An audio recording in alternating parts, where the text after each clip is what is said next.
Muy buenas tardes, mis amados. Les saludo con la paz del Señor. Gracias a Dios, otra vez estamos conectados. Su amor, su fidelidad lo hace posible. Les saludo a todos aquellos que están del otro lado, firmes, fieles, como siempre, a nuestros hermanos del Ministerio Ramá. Qué bueno saber que están, qué bueno para nosotros saber que permanecen en la fe del Señor en estos tiempos difíciles que nos toca atravesar como hijos de Dios, como pueblo del Señor. Qué bueno que es que el Señor siempre nos mantiene vivos por su amor y por su misericordia. A todos los pastores también saludo con la paz del Señor, a todos los ministros, apóstoles, profetas, a cada uno de aquellos que siempre se suman dentro y fuera del país, que siempre nos agradecen por sus palabras, a todos aquellos que se han estado sumando al tiempo de oración. Gracias, gracias porque todos unidos somos lo que hacemos fuerza en el mundo espiritual para que el Dios vivo a quien nosotros amamos, tememos y servimos pueda intervenir a favor de la tierra en su misericordia. Así que, ¿qué decirles? Que estoy agradecido a Dios por su amor, porque cada día Él nos habla. Todavía mientras tenemos vida y respiramos, hay oportunidad para cada uno de nosotros, oportunidad para crecer, oportunidad para mejorar, para cambiar, oportunidad para madurar, oportunidad para llenarnos de su amor y de su fidelidad en cada uno de nosotros, para nutrirnos, oportunidad para restaurar, que mejor tiempo este para disfrutar de la familia, para conocer aquellas cosas que no se conocen, para que se puedan sanar heridas del tiempo, heridas que han quedado grabadas a lo largo de los años que han vivido. Qué bueno que es el Señor que nos permite estos tiempos para disfrutar del matrimonio, siendo que tiempos antes, con la vorágine de la sociedad, del trabajo ferviente día tras día, no permitía que esto sucediera. Cuántas familias muchas veces hablaban de la oportunidad que querían para estar juntos, y hoy el Señor nos la brinda. Tratemos de verlo de esta forma, aprovechando bien el tiempo y disfrutando lo que tenemos sin desesperarnos por aquellos sueños o aquellas cosas que no podemos hacer hoy. Tratemos de visualizar lo positivo, lo bueno que el Señor nos permite tener. Gracias a Dios que esto que estamos atravesando no es una guerra, no estamos atravesando por un desastre natural como un terremoto, como un tsunami, como una erupción de un volcán. Gracias a la misericordia de Dios, esto solamente es un estado de prevención que algunos podrán estar de acuerdo, algunos estarán en desacuerdo, quizás hay noticias que no son tan verosímiles. Sin embargo, tratemos nosotros de disfrutar lo que tenemos hoy. Primero y principal, de disfrutar al Señor. Dice el salmista: gustad y ved cuán bueno es el Señor. Qué importante que es gustar, qué importante que es saborear a Dios, qué importante y maravilloso es para nosotros disfrutar del Señor. Así que a todos aquellos que están del otro lado y que se suman, les saludo con la paz del Señor, a los pastores del sur, a los pastores del centro y del norte del país, a todos aquellos que siempre están allí, a mis padres, a mi madre Mirta, a mi padre Luis, a todos aquellos que siempre nos dan su apoyo, que siempre nos alientan a seguir. Qué bueno que es que estén del otro lado, sabiendo que para nosotros estas cosas que están sucediendo son confirmaciones del regreso de nuestro Señor Jesucristo pronto para cada uno de nosotros. Es tiempo de levantar nuestra cabeza, saber que nuestra redención está cerca. Así que qué mejor que prepararnos, que alistarnos. Recuerden aquellos hombres y mujeres cuando eran jóvenes, cuando tenían la noticia que llegaba el día y se acercaba la hora para ver a su amado o a su amada cuando estaban de novios. Cuánta adrenalina había interiormente, cuánto gozo se manifestaba en el corazón, y los preparativos solo para el encuentro, cómo se preparaban. Recuerden, hagan memoria de esos tiempos, cómo se preparaban, cómo estaban alistándose, se bañaban, se perfumaban, las mujeres se peinaban, se pintaban, cómo todo eso era como si fuera una preparación tan maravillosa para encontrarse con su amado o con su amada. Cómo nosotros hoy no nos hemos de preparar, cómo nosotros hoy, en vez de tener la mirada baja, en vez de estar afligidos y quebrantados, en vez de estar deprimidos y depresivos, cómo no estar con esa mirada hacia el cielo, sabiendo que pronto nos reuniremos con aquel que hemos creído, con aquel que hemos amado sin haberle visto carnalmente aún. Cómo nosotros no disfrutar apasionándonos con esa expectativa de que en cualquier momento nosotros nos reuniremos con Él como la novia para ser desposadas con Él, con el amado, con que aquel que entregó su vida por nosotros para que podamos estar por la eternidad con Él. Así que bueno sería para nosotros ver este tiempo desde esa perspectiva, con esa mirada espiritual, que nosotros podamos dar al Señor la mejor versión de la iglesia que jamás haya tenido a lo largo de la historia desde el día de Hechos de los Apóstoles, que nosotros podamos ser esa iglesia resplandeciente con un vestido inmaculado, que podamos vestirnos de lino fino como dice el libro de Apocalipsis, que nosotros nos animemos en la fe en este tiempo, como el libro de Hebreos dice, estimulaos unos a otros en el amor. Así que hay un estímulo a través de esta red, de esta plataforma hoy para que puedas animarte en la fe, para que no te desanimes, para que no te deprimas, para que no tengas una sensación en tu corazón de vacío, sino todo lo contrario. Pronto llega el retorno del Rey sobre cada uno de nosotros y será una reunión gloriosa en las nubes y estaremos en su presencia. Así que quita esa amargura de tu corazón si es que aún queda ese pensamiento negativo y contrario que oprime y que intenta manipular tu mente. Hoy pongo mi vida al servicio de Dios para impartir una palabra sobre tu vida, una palabra que Él trajo a mi espíritu, que la estuve meditando y macerando en mi interior, que estuve compartiéndola con mi esposa y que quiero que puedas estar atento a esto. Como habrán visto algunos, el título del mensaje es Señales y diseños postreros. Señales y diseños postreros tiene que ver con dos tópicos que quiero mencionar porque quiero ir hacia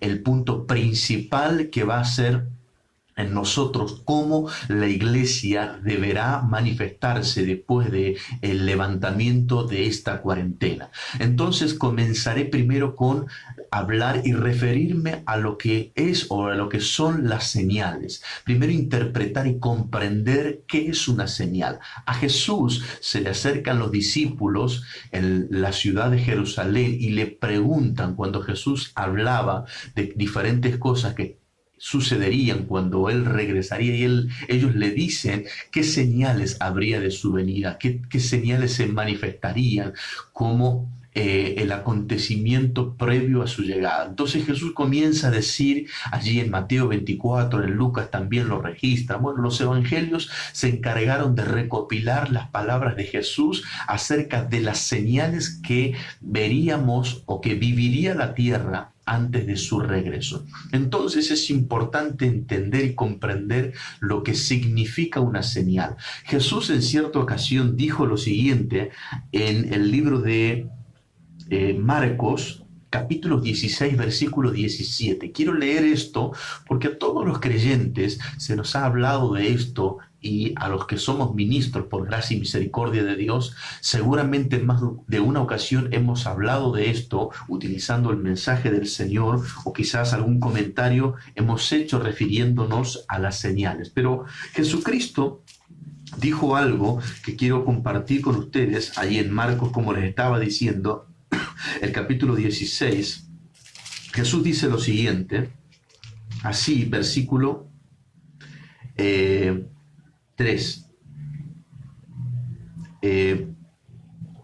Mateo 16. Yo le dije, Marcos es el libro de Mateo. Discúlpenme, es en Mateo. Mateo 16. Yo me lo anoté aquí y dice así el versículo 3. Y por la mañana, hoy habrá tempestad cuando tiene arreboles el cielo nublado. Hipócritas, que sabéis distinguir el aspecto del cielo, mas las señales de los tiempos no podéis distinguir. Entonces, Jesús habla acerca de las señales del tiempo que no podemos distinguir. Es importante para nosotros en este tiempo, saber distinguir las señales. Jesús, quiero leer bien el texto, porque vienen los fariseos, vienen los maestros de la ley en aquel entonces y preguntan a Jesús, y Jesús responde de esta manera. Jesús se encuentra con los fariseos y ellos le dicen esto. También los saduceos vinieron para tentarle y le pidieron que les mostrase señal del cielo. Ahora presten atención, ellos le dicen, muéstranos una señal del cielo, danos una señal del cielo.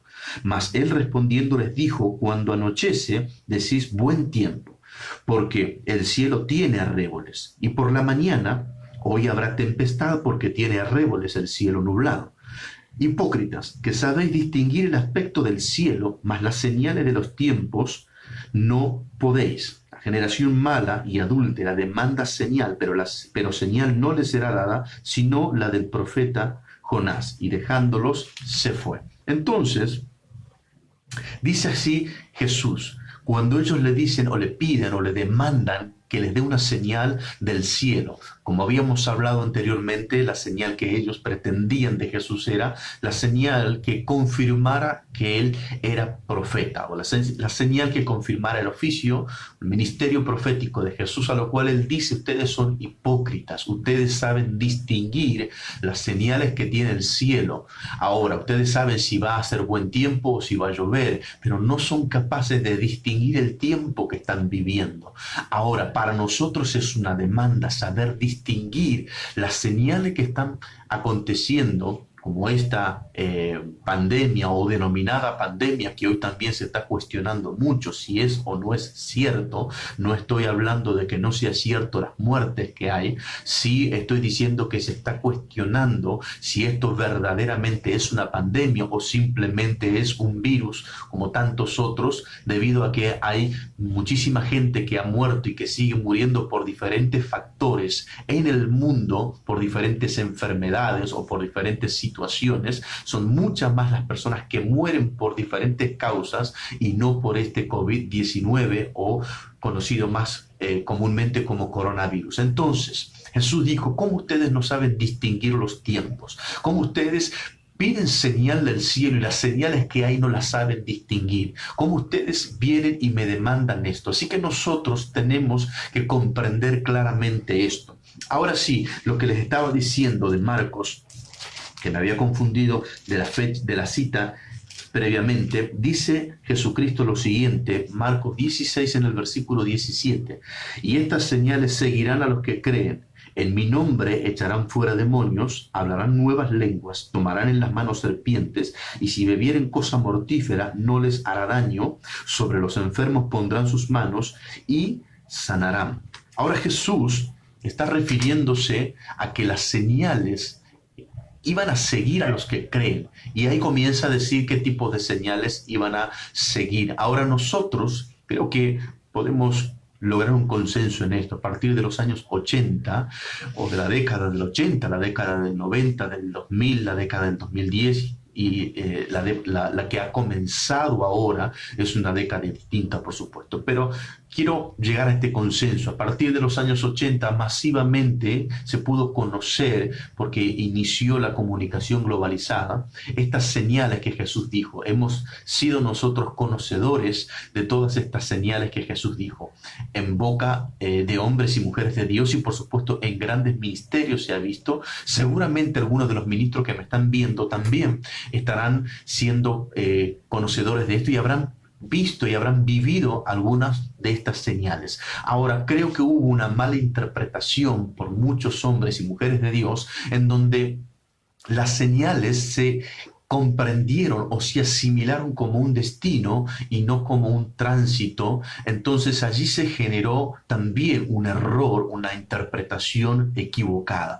¿Por qué digo esto? Porque una señal no es un destino. Aunque una señal pueda llegar a tener una función en sí misma, una señal es un indicativo de un acontecimiento futuro, que puede ser inmediato o que puede ser prolongado, pero que no es un acontecimiento en sí mismo como destino, sino que puede tener, digo otra vez, una función en sí misma, pero siempre una señal estará indicando un acontecimiento, un suceso futuro, que puede ser inmediato, a corto plazo, a mediano plazo o a largo plazo.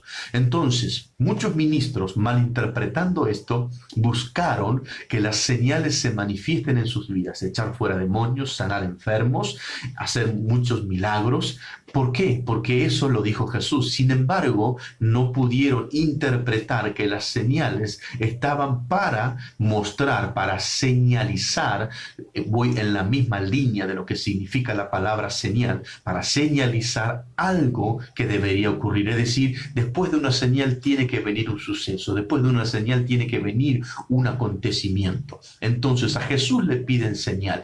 Él estaba haciendo muchas señales. Nosotros encontramos que allí en Caná Jesús hace el primer milagro registrado en las Escrituras cuando él convierte el agua en vino. Esa es la primera señal. Ahora, las señales que Jesús hizo en algunos lugares sirvió para que la gente creyera en él, en otros lugares, aunque hizo muchas señales, no creyeron en él.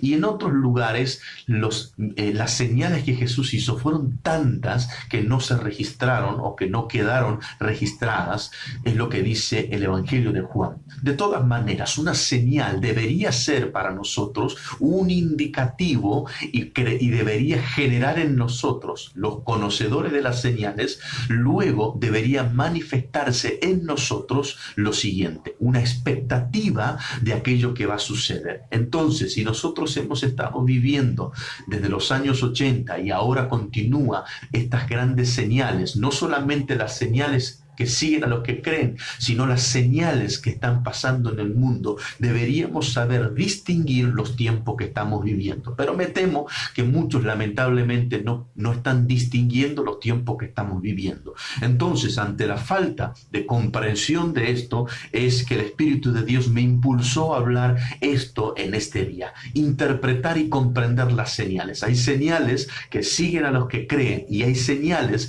que se manifiestan por los tiempos que estamos viviendo. Son dos tipos de vías donde las señales se aparecen o se manifiestan. Digo nuevamente, las señales que siguen a los que creen, esto es a nosotros, y las señales que se manifiestan por los tiempos que estamos viviendo. Entonces, los tiempos que estamos viviendo son tiempos donde Jesús lo habló en Mateo 24, donde muchas señales acontecerían, señales astronómicas en el sol, en la luna, en las estrellas, en el cielo, y señales de las personas, señales de guerras, señales de pestes, señales de terremotos, de nación contra nación, señales de levantamiento entre familia, discordia, división, ira, contienda, pleitos, todo ese tipo de cosas nosotros las hemos visto y somos conscientes y conocedores de eso. Por otra parte, tenemos las señales de los hombres, tenemos las señales que los hijos e hijas de Dios han estado manifestando para que nosotros, los que creemos,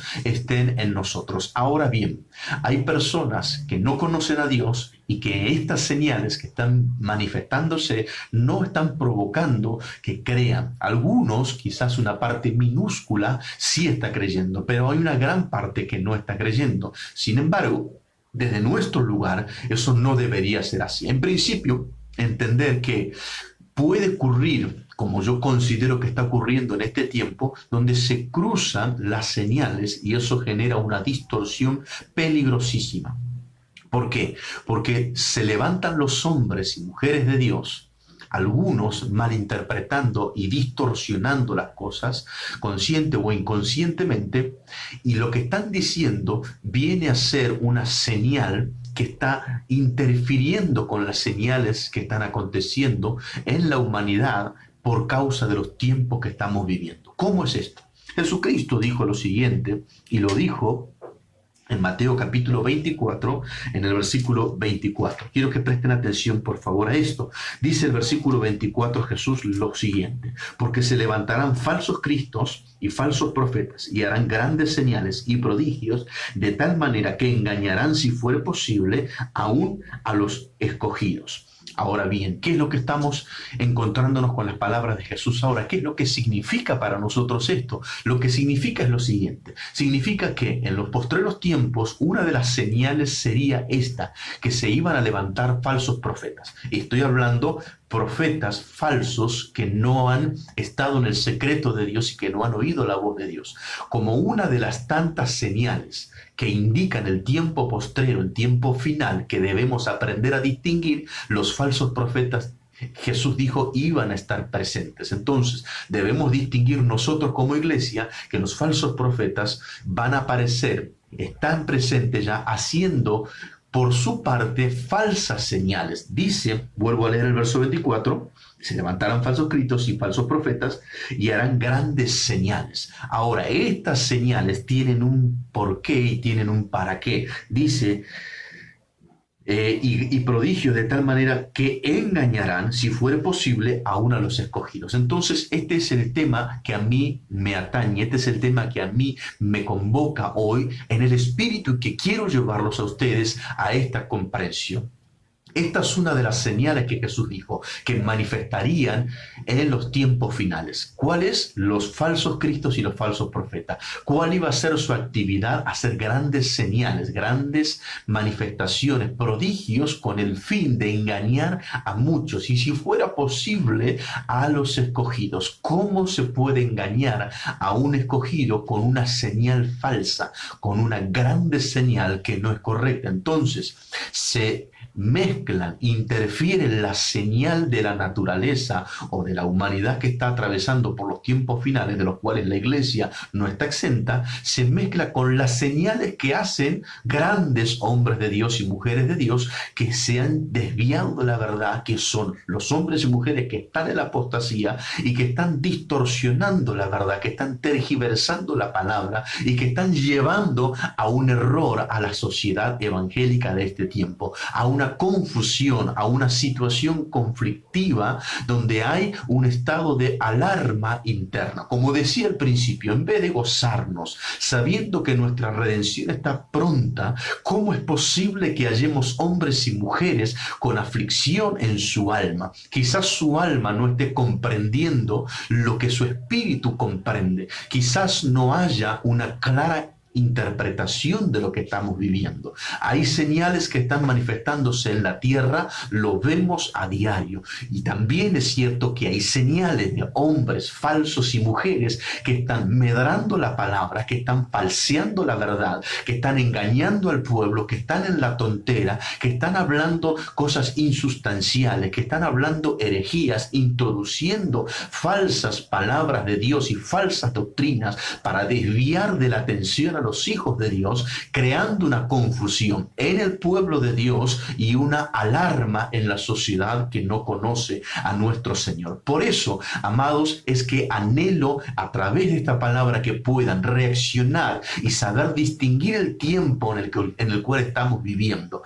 A los que se reunieron con Jesús, los fariseos y los saduceos, le demandaban una señal del cielo. Eso representa las señales astronómicas, el sol, la luna, las estrellas, que Jesucristo también menciona tanto en Mateo como en Marcos, como en Lucas. Pero sin embargo, las señales que nosotros somos portadores son las que se manifiestan por causa de lo que creemos: sanidad, liberación, restauración, milagros, maravillas, todo tipo de prodigios. Eso es para los que creen, nos siguen a nosotros. Ahora, Jesucristo dijo que lo que estaría sucediendo en los tiempos finales, oigan esto, quiero ir a Lucas, quiero que ustedes puedan oír las palabras de Jesús cuando Jesús dice lo siguiente. Versículo 25 dice, entonces, capítulo 21, versículo 25 de Lucas, mucha atención. Ya lo he hablado antes, pero tengo la necesidad del Espíritu de volver a leerlo y quiero que ustedes estén atentos allí. Dice, entonces habrá señales en el sol, en la luna y en las estrellas.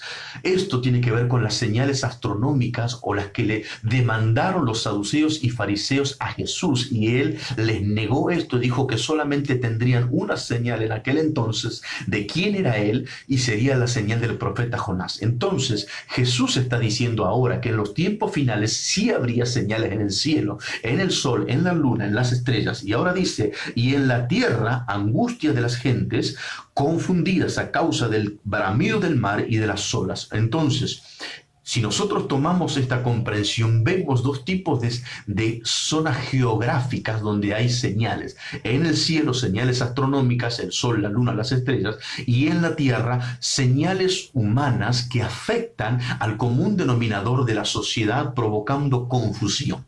Esta confusión es lo que trae alarma, preocupación, desesperación, depresión, angustia, ese tipo de sensación interna que no trae paz a la persona. Ahora continúo diciendo en la palabra de Jesús, desfalleciendo los hombres por el temor y la expectación de las cosas que sobrevendrán en la tierra. Hay una expectativa, pero negativa, una expectativa temerosa. ¿Qué va a pasar? ¿Cómo vamos a salir? ¿Cómo el país se va a poner de pie? Estoy hablando ahora de Argentina, no estoy hablando de otros países que quizás las condiciones sean diferenciales, pero mucha gente confundida en Argentina con un temor expectante de que no tendrán trabajo, de que tendrán que vender lo poco que tienen. Hay tanta mala información. Hablaba con un pastor del Chaco, que para preservarlo no voy a decir su nombre.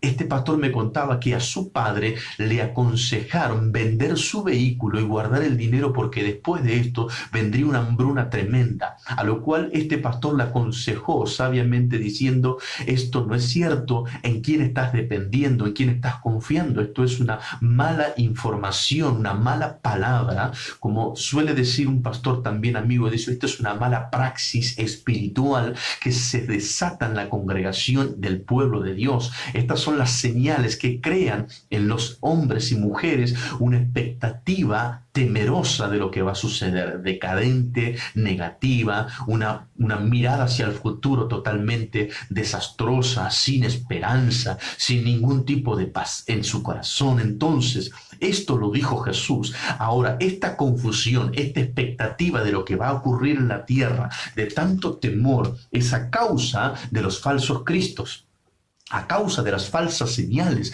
que están confundiendo a las personas. Ahora dice Jesús lo siguiente, versículo 27 dice así, entonces verán al Hijo del Hombre que vendrá en una nube con poder y gran gloria. Ahora Jesús dice, cuando estas cosas comiencen a suceder, erguíos y levantad vuestra cabeza, porque vuestra redención está cerca. Lo decía al principio, este es el tiempo de que nosotros podamos levantar nuestra cabeza y saber que está pronto nuestro Señor al regreso, y eso significaría un gozo en nuestro espíritu. Yo puedo tener una aflicción por las almas que se pierden, y claro que la tengo, y por eso me estoy preparando y exhorto a los hermanos y a los ministros que se preparen para que cuando se levante esta prevención y esta cuarentena, nosotros salgamos empoderados por el Espíritu Santo para poder llevar una palabra de salvación. Pero eso no va a quitar mi gozo, eso no va a quitar en mí la plenitud de saber que mi Señor está cerca. Es bueno que yo sepa y que tenga claro en esto, de mí no debe apoderarse la tristeza, la angustia o la desolación. De mí debe apoderarse la plena convicción y certeza de que pronto estaré con mi Señor. Entonces, sigo leyendo. Jesús dice, también les dijo lo siguiente. El versículo, escuche esto, el cielo y la tierra pasarán, pero mis palabras no pasarán. Entonces las palabras de Jesús no van a pasar. Entonces nosotros tenemos que aferrarnos a las palabras de Jesús, no a aquellos que están trayendo señales distorsionadas y que se entremezclan con las señales. Quiero subrayar una vez más esto para que quede claro. Hay dos tipos de vías de señales. Señales que ocurren en la sociedad o en el mundo por los tiempos que estamos viviendo y que tenemos que saber de qué se tratan, y las señales que siguen a los que creen. Son dos tipos de señales. Ahora, nosotros cuando hoy en estos tiempos, por el levantamiento que emerge de los falsos profetas que hacen grandes señales, lo están haciendo para que para engañar a los escogidos si es posible. Entonces, no se dejen engañar, oigan la palabra del Señor, estén atentos con el discernimiento del Espíritu cuando están en sus hogares, que no se apodere de ustedes una falsa información, un hombre o una mujer que habla cosas que está trayendo angustia y quebrantamiento a su corazón. No puede ser bueno. Que se despierte en mí el amor y el deseo de predicar la palabra de Cristo es válido, es necesario y es urgente que ocurra, pero que en mí se manifieste una depresión, un estado de alarma en mi vida almática que sentimentalmente me lleve a una desesperación o desesperanza, eso no es de Dios. Hay que rechazarlo en el nombre de Jesús, hay que echarlo fuera de su vida para que ustedes puedan estar en paz en este tiempo en su hogar. Bien, entonces ahora quiero llevarlos a la segunda etapa, porque el nombre del mensaje era señales y diseños postreros. Quiero hablarles de los diseños. ¿Por qué? Porque ante todas estas cosas que estamos viviendo y que estaba mencionando respecto de las señales que se están manifestando, las que ocurren en la sociedad, las que siguen a los hijos de Dios, y las falsas señales que traen confusión y engañan a muchos, es necesario que la iglesia salga cuando esta cuarentena se levante, que anhelo en el corazón del Señor que sea pronto. Es necesario que la iglesia salga con una actitud y con un comportamiento pleno en el poder de Dios. ¿Cómo hacemos eso? Necesitamos un diseño. ¿De dónde vamos a obtener el diseño? Atención a esto, mis amados que están del otro lado. Atención, porque es fundamental para no fallar. Ese diseño que necesitamos para poder lograr la última evangelización mundial antes de que el Señor regrese por nosotros, ese diseño se consigue en el Espíritu y por revelación. Si no lo podemos obtener de esta forma, lo que vamos a conseguir va a ser una estrategia, un método y un mecanismo con diferentes características, pero de iguales elementos, y eso va a tener un solo destino, que va a ser el fracaso. No vamos a contar la manifestación de Dios, ni vamos a testificar del poder de Dios haciendo poderes manifiestos en las personas. Entonces, voy a desarrollar de la forma más clara que pueda cómo logramos este diseño. Hablaba con mi padre el día de ayer, con el apóstol Luis Narváez, respecto a lo que quería hablar hoy, a lo que Dios había puesto en mi espíritu para hablar, y le hablaba y le comentaba esto. Cuando nosotros encontramos en las Escrituras el caso de Jesús yendo a las aguas del Jordán para ser bautizado por su primo Juan Bautista, dice la Escritura que Juan hablaba a los que se habían reunido allí para bautizarse en las aguas, y él decía lo siguiente: a la verdad, yo los bautizo en agua para arrepentimiento de pecados, mas el que viene detrás de mí, de quien no soy digno de desatar la correa de su sandalia, él os bautizará en Espíritu Santo y fuego. De manera que en esta declaración de Juan Bautista se encuentran los tres bautismos presentes donde la iglesia debe estar bautizada. Jesús en cierto momento en Lucas capítulo 12 dice que él había venido para traer fuego a la tierra, y él dijo: ¿y qué querés que haga si ya está encendido? Y dice: y hay una angustia en mí por el bautismo por el cual debo ser bautizado. Jesús dice: yo tengo que ser bautizado en algo, y mientras no llega ese día, yo solamente me angustio. Léanlo en su casa y van a ver lo que Jesús decía: yo me angustio hasta que llegue el día de mi bautismo. Por supuesto que no es ninguno de los tres bautismos que Juan menciona, de manera que voy a enfocarme en eso. El primer bautismo, el bautismo en agua, que todo creyente por fe debe hacerlo; el bautismo del Espíritu Santo; y el bautismo de fuego. Son tres bautismos que debe ocurrir y que debe atravesar el hombre y la mujer de Dios. Ahora bien, muchos han atravesado por el primer bautismo, y gracias a Dios por ello, y a los que no lo han hecho, lo animo en el Señor a que lo hagan. porque es parte de nuestra profesión de fe. Ahora bien, el segundo bautismo es el bautismo del Espíritu Santo y muchos también lo tienen. Si alguien aún no ha recibido ese bautismo, pidan al Señor con fe, crean en el Señor, que es el requisito para ser bautizado. Creer que existe y que Él puede bautizarnos. Ahora bien, no confundirse el hablar en lenguas angelicales o lenguas espirituales con el bautismo del Espíritu Santo. Eso no es el sinónimo. Hablar en lengua es un don, como está el don de sanidad o el don de liberación o el don de profecía, también existe el don de lenguas. Entonces, no confundirse que porque alguien esté hablando en lenguas, no significa ya que tiene el bautismo del Espíritu Santo. Ahora, enfocándome al tercer punto, ¿cómo encontramos el bautismo de fuego en las Escrituras?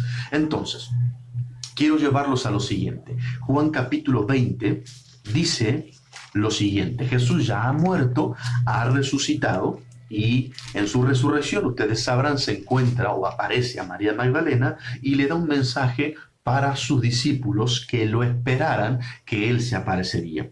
Y dice así el versículo 19: cuando llegó la noche de aquel mismo día, el primero de la semana, estando las puertas cerradas en el lugar donde los discípulos estaban reunidos por miedo de los judíos, vino Jesús y puesto en medio les dijo: paz a vosotros. Cuando les hubo dicho esto, les mostró las manos y el costado, y los discípulos se regocijaron viendo al Señor. Entonces les dijo otra vez: paz a vosotros. Como me envió el Padre, así también yo os envío. Y habiendo dicho esto, sopló y les dijo: recibid el Espíritu Santo. Ahora, aquí tenemos el segundo bautismo que llega sobre los 11 discípulos. Recuerden que ya Judas no está con ellos. Entonces aquí tenemos el bautismo del Espíritu Santo que Jesús manifiesta sobre ellos. Entonces, ¿dónde encontramos en los discípulos o apóstoles el bautismo de fuego? Ahora vamos a comprender lo que muchas veces malinterpretamos y creímos y consideramos que fue la llegada del Espíritu Santo en el día de Pentecostés. Lo que ocurrió en verdad fue la manifestación para muchos allí en Jerusalén en Pentecostés, donde se considera que había más de 200.000 judíos que venían a celebrar Pentecostés, y sobre ellos sí pudo manifestarse o fue la llegada manifiesta del Espíritu Santo. Pero los que estaban allí reunidos, que dice que había como 120 reunidos, algunos dicen que había más, pero vamos a quedarnos con este primer dato: 120 reunidos en el aposento alto. Y dice la Escritura lo siguiente en el capítulo 2, ustedes ya lo recordarán. Dice así el versículo 2: y de repente vino del cielo un estruendo como un viento recio que soplaba, el cual llenó toda la casa donde estaban sentados, y se les aparecieron lenguas repartidas, y aquí viene el dato, como de fuego. Entonces, ese es el bautismo de fuego. Ahora bien, encontramos lo siguiente ahora, la interpretación: bautismo en agua para arrepentimiento de pecado, bautismo del Espíritu Santo para confirmación, o es el sello de nosotros, que es nuestras arras, la promesa de la posesión adquirida hasta la redención de nuestra posesión, así dice Colosenses. Entonces el Espíritu Santo nos sella y nosotros tenemos la confirmación de que somos propiedad de Él hasta que Él venga a buscarnos. Entonces, falta el bautismo de fuego. ¿Por qué estoy hablando de esto y qué tiene que ver esto con los diseños necesarios para este último tiempo? Ante tantas señales que ocurren, estas señales que ocurren a mí me ha despertado la comprensión y la interpretación de que es necesario un diseño, que la iglesia debe salir a la sociedad en este tiempo con un nuevo diseño. Recuerden ustedes, Dios le dice a Moisés en reiteradas ocasiones, para ser precisos, 14 veces la Biblia registra este mismo momento donde Dios le habla a Moisés y le dice: haz como se te fue mostrado en el monte. ¿Qué es lo que tenía que hacer Moisés?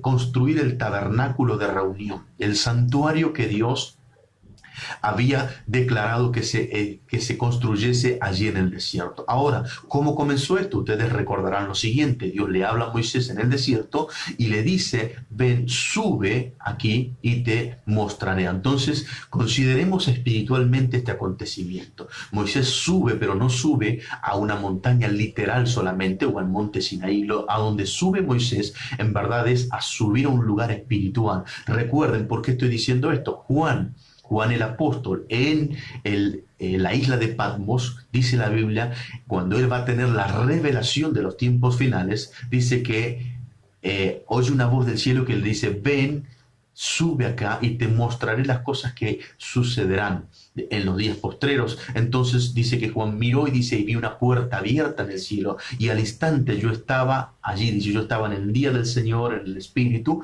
y allí Juan todo lo que vio y lo que oyó es lo que escribió y lo que nosotros hoy tenemos. Entonces, lo que está viendo Moisés es un modelo, eso dice el libro de Hebreos, del tabernáculo que él ve en el cielo se hace en la tierra. Entonces, el diseño que Moisés tiene que manifestar es lo que está en el cielo. El diseño que debe ejecutar Besaliel y Aholiab, que son los constructores del templo o del tabernáculo, es conforme a lo que Moisés vio. Por eso yo les decía, es necesario que para traer este diseño en estos tiempos, la iglesia tenga revelación. De lo contrario, en vez de traer un diseño de Dios a este tiempo, lo que vamos a traer va a ser un método o un mecanismo. Si no tenemos esto, lamentablemente fallaremos. ¿A dónde voy y cómo uno lo del bautismo de fuego?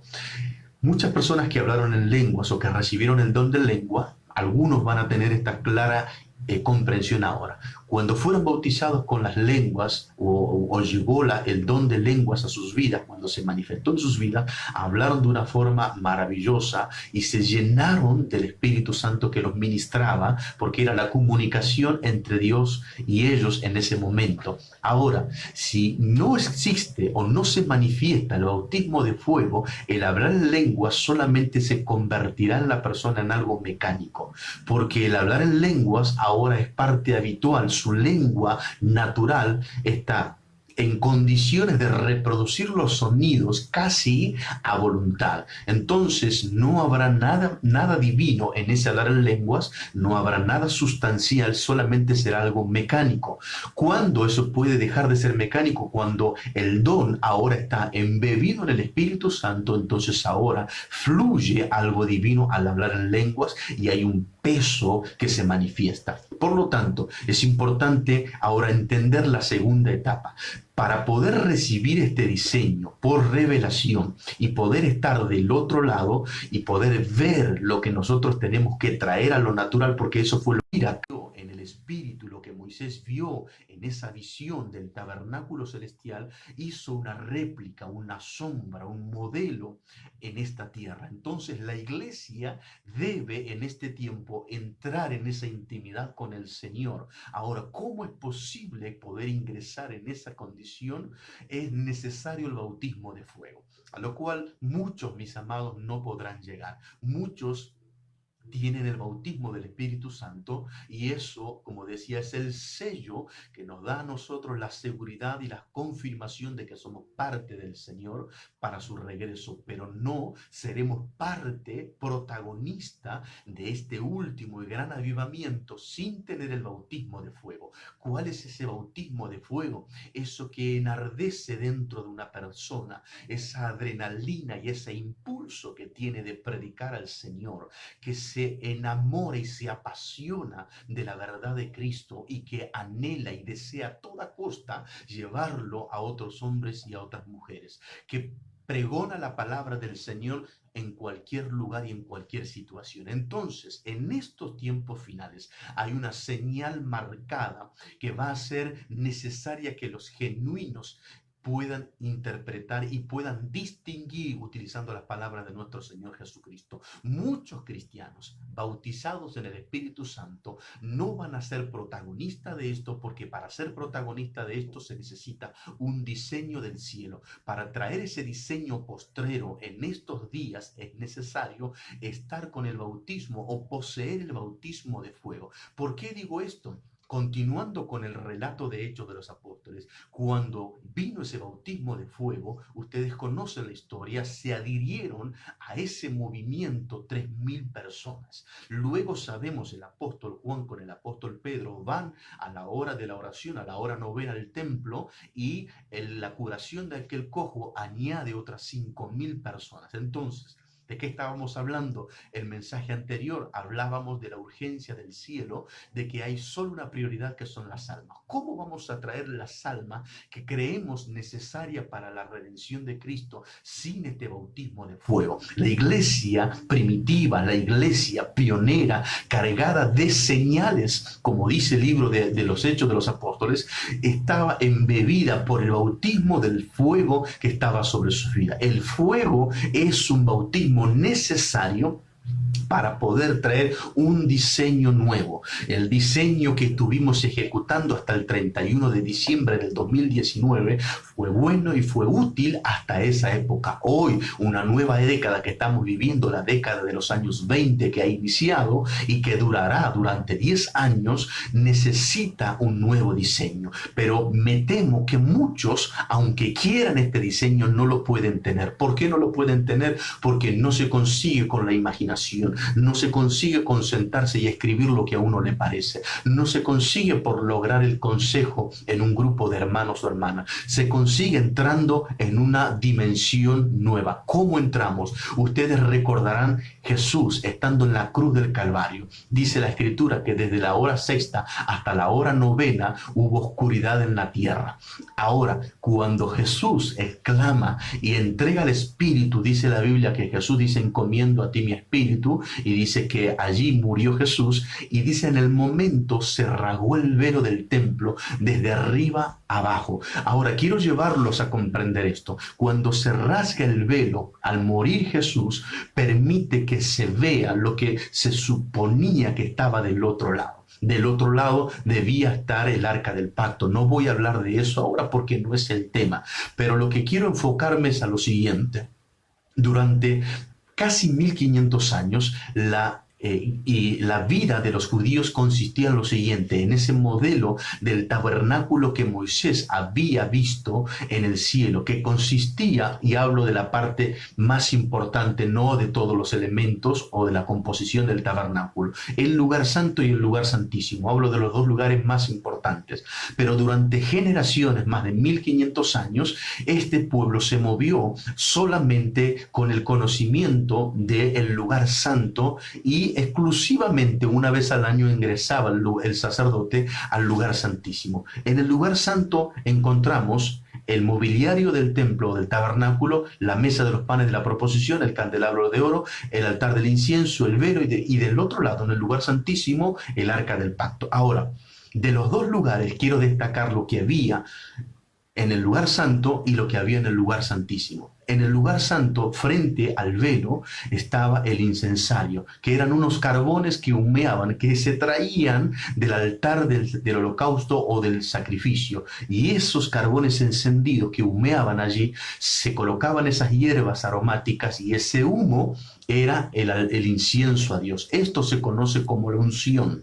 Entonces, del otro lado, en el lugar santísimo, había una llama azul, un fuego azul, denominado por los judíos la Shekinah, esa llama que estaba en el medio de los dos querubines, que tenían sus alas extendidas hacia el centro. Entonces, en el lugar santo, el incienso representa la unción. En el lugar santísimo, el fuego que estaba allí representa la gloria de Dios. Entonces, cuando el velo del templo se rasga, lo que está diciendo es: se termina la etapa de la unción, donde el hombre la maneja y donde el hombre debe cuidar ese pequeño fuego. ¿Recuerdan entonces ustedes? El fuego del divino lo encendió Dios allí en el altar del holocausto. Dios hizo traer el fuego, y ese fuego tenía que permanecer encendido siempre. Era cuidado del hombre, de la parte levítica, y desde ese fuego se tomaban las brasas y se traía al altar del incienso,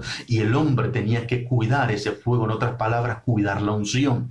Pero del otro lado del velo se encontraba la gloria, un fuego que no requería intervención humana ni manutención humana. Es ese fuego, esa gloria de Dios estaba del otro lado del velo. Pero he aquí lo impresionante y lo más relevante, que al morir Jesús ese velo se rasgó, diciéndonos a nosotros, lo que leemos en Hebreos, entrad confiadamente ante el trono de la gracia. Hoy nosotros tenemos acceso directo, sin restricciones ni condiciones, a ese lugar, pero necesitamos que se rompa un velo, y no estoy hablando del velo del templo, que fue en realidad, como dice la Escritura, su propia carne que se rasgó para darnos acceso a ese lugar. Hablo de nuestra vida, que debe romperse y debe tener la capacidad de pasar de una dimensión a la otra. Digo con esto, amados siervos de Dios, es necesario cerrar un ciclo de esta dimensión de la unción, donde todo lo hacíamos nosotros,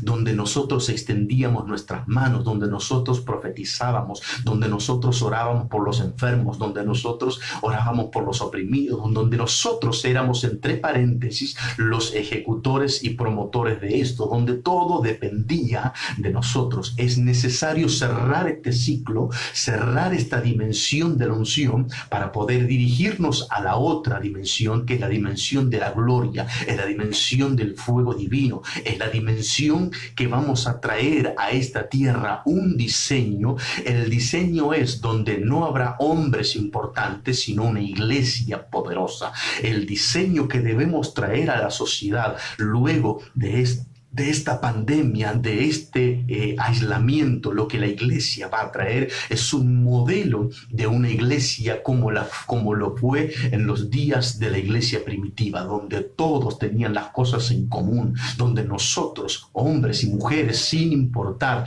nuestro ministerio, nuestro oficio, todos podemos ser protagonistas de ese fuego divino. Pero para que ese fuego no nos consuma, necesitamos el bautismo de fuego, necesitamos ese fuego interno en nosotros. ¿Qué es ese fuego? ¿Cómo lo podemos soportar? Solo con santidad. Sí, Señor, y sí, señora. A todos los que están del otro lado, lo digo enfáticamente: sin santidad nadie verá al Señor. Entonces, dejemos de lado el pecado, dejemos la vanidad, dejemos el orgullo, dejemos la soberbia, dejemos la arrogancia, dejemos la avaricia, dejemos nuestros propios modelos y sistemas humanos, dejemos nuestro mecanismo de lado, permitamos que el Espíritu Santo se apodere de nosotros, que nos bautice en fuego y que nosotros en santidad podamos manifestar ese bendito poder en esta sociedad decadente. No desesperen, no se angustien, no se quebranten, que el Espíritu de Dios en estos tiempos se manifieste en sus hogares,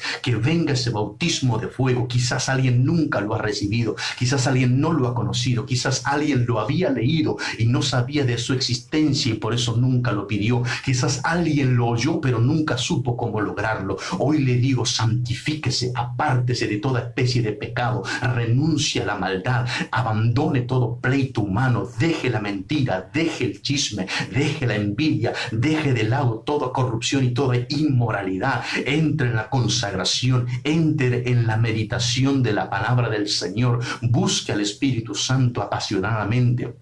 Y de repente, como en el día de Pentecostés, vendrá sobre usted una brisa que irá en aumento hasta convertirse en un huracán, y ese huracán traerá un fuego que lo envolverá, que usted sentirá ese fuego en su propio ser, y usted podrá estar en condiciones de cruzar a otra dimensión espiritual y ver como vio Moisés, y ver lo que está del otro lado del velo, y ver aquella revelación que hay que traer a esta tierra para que haya una manifestación gloriosa de la iglesia como nunca antes. Mire, el Espíritu de Dios está ministrando mi vida, el Espíritu de Dios está en mí fluyendo en esta hora, y creo que a través de esta comunicación sobre tu vida también hay un fluir del Espíritu Santo, hay un fuego que tiene que encenderse más y más. Oiga lo que quiero decirles para cerrar esta palabra. Dice en la historia, lean en sus hogares, que en el altar del incienso, hoy lo mencioné, habían carbones encendidos, pero no eran más que brasas, no eran más que carbones capaz de humear, pero en el lugar santísimo no había una brasa, en el lugar santísimo había una llama, en el lugar santo había una brasa, había un olor, un incienso que subía al Señor, una unción, pero en el lugar santísimo hay una llama. Entonces nosotros como pábilos humeantes debemos ser encendidos por un fuego divino, debemos arder no como la zarza ardió, sino arder como en el día de Pentecostés, que nuestra vida sea un fuego ardiente. Dice la revelación de Jesucristo en Apocalipsis capítulo 1, cuando Juan está allí en esa visión, dice que él ve los candeleros. Oiga esto, para Juan era necesario interpretar. Nosotros vemos a las iglesias como templos, nosotros vemos a las iglesias como edificios, pero el Señor le va a mostrar a Juan antes del mensaje cómo él ve a la iglesia. Noten esto, él dice, los 7 candeleros que has visto son 7 iglesias. Entonces el Señor está diciéndole a Juan, yo veo a la iglesia como un candelero, ustedes ven a la iglesia como un templo, yo veo a la iglesia como un candelero y quiero mostrártelo para que le hables a la iglesia. ¿Y qué había en los candeleros? Había llama, había fuego. Entonces la iglesia debe ser un candelero, una llama de fuego que alumbre las tinieblas de este mundo.